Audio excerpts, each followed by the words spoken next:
Hello and welcome to your astrological vibrations for Tuesday, August 3rd, 2021 by Gaia Blooming. I'm Mimi. Hello. And our energy mantra for today is my own love heals me. But it's alternately love heals me because love is so healing. Now it's interesting because we're actually building into Sun working with Chiron tomorrow. But today we have the Sun at 11 degrees. And 11 degrees always reminds me of that master level, mastery of whatever the subject is. And with Sun and Leo, the subject is love. Tonight, the subject is love. What is that from? I think, is that a Rumi poem?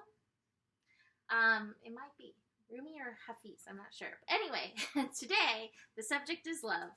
And the energy is healing. So we want to recognize how healing, lavishing love on ourselves, bringing love to others, even in just the form of kindness, just how healing that can be. Now, that being said, even though we're focusing on this energy, we do have really strong mental energy. So, best as you can, if you can keep bringing your attention to the energy of love, that will help you through. Now, I think the biggest challenge that we have going today is Mercury hanging out in Leo, squaring Uranus in Taurus. So these are fixed signs. Squares have that resistance. So we're going to find some resistance. And chances are we're going to be feeling some mental resistance. In fact, we do have the burden card. So watch for your mental energies. If you are feeling that resistance, check your mind first and foremost. Check your mind. Even though we do not have this activated, check your shoulds. check to see if you are limiting yourself in your mind, and that is where your frustration is. That's the first place to check. The next place to check is check your triggers. Notice where your triggers may be limiting you from seeing the potential unfolding of this beautiful energy. What I do have here is the trust card. And so if we can trust whatever the situation is that's causing you frustration, this will greatly help you through those feelings of the day. I would also say with this, again, super strong mental electrical vibrations, spending time grounding into your body, connecting to your heart, being outside in nature can help you through any of the shenanigans that brings that up. That being said, there may be I just realized I didn't put my lights on. There may be some magic here. Lights.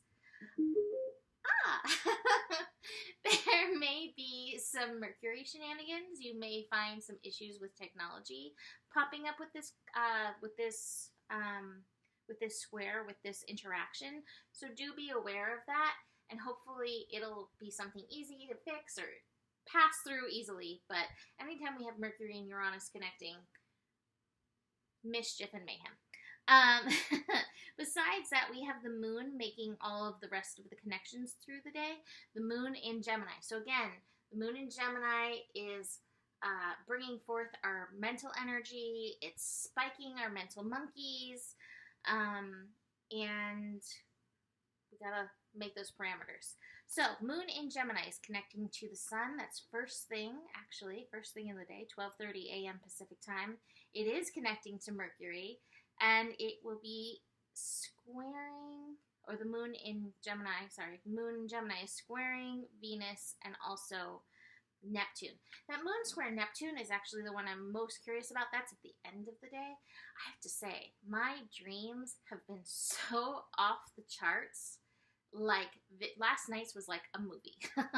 I think that's why I'm so tired today, because I was participating in a very real, I think it was like a we're going to say it's a future dimension. That's what it feels like. But it felt like a future dimensional movie that I was in last night in my dream. So that moon in Gemini connecting to Neptune could bring all sorts of esoteric to the front, to the foreground. And I do have the past lives card. So we may have some deeper stuff, some more esoteric things that we're dealing with. Some things, when I say esoteric, I really talk about the things like that we know are happening, but we really don't have so much of an logical or 3D explanation for.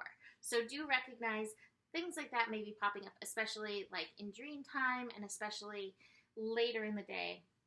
I think besides that, the moon in Gemini really just wants things to be okay. It wants things to be easy. The square with Venus, we may find ourselves getting too serious, and the moon in Gemini is like, hey, it's okay. You know, it's good to pay attention to things. It's good to cross your T's and dot your I's, but don't lose sight of why we are here. We are here to our mission, but we're also here to love. We're here to have fun. Make sure to make time for that energy. So important. Don't lose sight of that, you know, in the daily. Let yourself be lit up from within. Let yourself light up your life, light up the lives of others by really connecting to who you are rather than getting caught up in the minutia. Here, this is, do this. Not so much this. Both queens, right? So you could get all official in either way, but what looks better to you, right?